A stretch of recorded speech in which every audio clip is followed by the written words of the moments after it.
Nathanaël Rocha, bonjour à vous. Bonjour. Voilà. Je vais vous parler du Brexit. J'ai décidé, c'est le Brexit pour les nuls, ma chronique. Ça c'est bien parce qu'on n'a rien compris. Eh ben moi non plus, mais je vais tout vous expliquer. Ça c'est moins bien, allez-y. Ça commence en fanfare, voilà.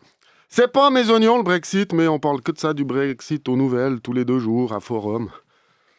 Toujours pas d'accord, qu'est-ce que ça va être quand il y aura un accord, quoi. On parle que de ça ici, alors qu'en Grande-Bretagne, ils sont pas obnubilés par nos bilatérales, hein, j'ai vérifié. J'ai épluché le Guardian, notre accord cadre, ils s'en cognent. Eux, ils font des bilatérales pour sortir de l'UE, nous, on en fait pour pas entrer. Hein. Nous, depuis la Suisse, on observe ça, genre, on n'est pas dans l'UE, on vous avait bien dit. Enfin bref, je suis partagé. C'est Thomas Wiesel qui m'a conseillé, fait une chronique sur le Brexit. Je crois qu'il essaye de torpiller ma carrière. Je lui ai dit, mais c'est un sujet auquel je ne comprends pas grand-chose. Il m'a dit, c'est pas ça qui t'arrête d'habitude. Puis je dis, puis toi, ça va, toujours sur LFM.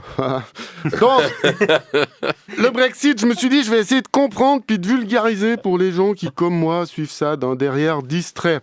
Le Brexit, c'est la sortie du Royaume-Uni de Grande-Bretagne et l'Irlande du Nord de l'Union européenne. Déjà, le nom du pays, il fait 10 mètres. Hein. Tout de suite, je me méfie. Quand le nom, en fait, c'est la liste des ingrédients pour fâcher personne. Nous, on devrait faire ça, hein. Confédération des cantons helvétiques de la Suisse, plus Jura Sud, à l'exclusion du Liechtenstein. Le Royaume-Uni de Grande-Bretagne et d'Irlande du Nord, c'est un grand pays, mais compliqué. Hein. T'as des signes. Hein. Déjà, t'as un pays, 4 équipes nationales de foot. Hein. Même pas une de bien. Moi, je trouve que c'est déjà de la triche, quoi. Oh, ils sont bizarres. Hein. Il y a des signes. Ils ont une reine vieille, mais elle est en pleine forme. Hein. Moi aussi, s'il y avait quelqu'un pour m'ouvrir les portes et m'aider à m'habiller, je vivrais jusqu'à 130 ans. Hein. Communauté de mesure, pour dire qu'ils sont bizarres. Pour le poids, ils ont le stone. Le caillou, le stone. Je sais, j'ai vécu en Angleterre. On m'a dit, combien de cailloux tu pèses? Puis moi, j'étais là, je sais pas, ça dépend de la taille des cailloux. Enfin, c'est bizarre. Donc, le Brexit, c'est donc les Anglais qui ont dit on veut quitter l'Europe. À part Benidorm et Ibiza. Et ils ont inventé un mot pour ça, Brexit, condensé de Britain et exit. C'est sorti de la Grande-Bretagne. Ils ont inventé un mot comme si c'était un gros truc. Tu vois, le melon déjà, ils se prennent pour qui, quoi. Nous, les Suisses, quand on a refusé d'adhérer à l'Union européenne, on n'a pas inventé un mot. Oh, le Swiss, no, je sais pas quoi. Eux, ils sortent de l'UE, ils croient que c'est un gros événement. Ils sont prêts pour les livres d'histoire. On a eu la réforme, l'Anschluss, maintenant le Brexit. Mais tout le monde s'en fout, c'est leur droit de se barrer. Mais comment c'est inventer des mots, quoi. Alors les partisans de la sortie, ils disent « Oh, cette Europe, on n'a rien à y faire, on n'est pas chez nous ». Ah bon, c'est pas ça qui vous a arrêté à une époque. Hein. Zanzibar et la Rhodésie, c'était pas vraiment chez vous non plus. Votre thé, vous l'avez découvert dans le Yorkshire ou bien...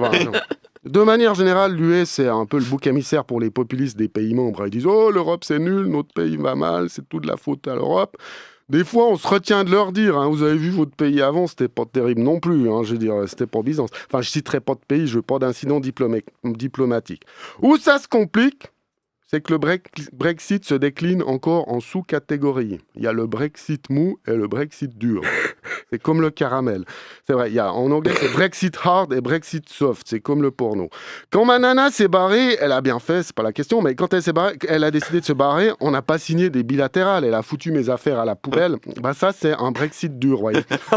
Mais là, on s'achemine plutôt vers un Brexit mou. Le problème, c'est que ça coince pour définir les contours du Brexit mou. Le Premier ministre, elle se démène, la pauvre Theresa May, elle me fait souci. Elle ressemble de plus en plus à Margaret Thatcher sur la fin. Là.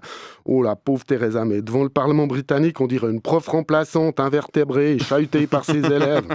Elle n'a aucune autorité, du coup, ils ne trouvent pas de solution pour concrétiser le Brexit. Et il y a même des farfelus, ils proposaient de faire revoter sur le Brexit. Ça n'a pas la tête ou quoi, je dis. Ça, c'est du politicien. Le genre a posé la même question jusqu'à que la réponse te convienne. Hein. J'ai cru que c'était mon ex, quoi. Revoter, ça veut dire quoi? On est une démocratie quand l'issue des scrutins nous arrange.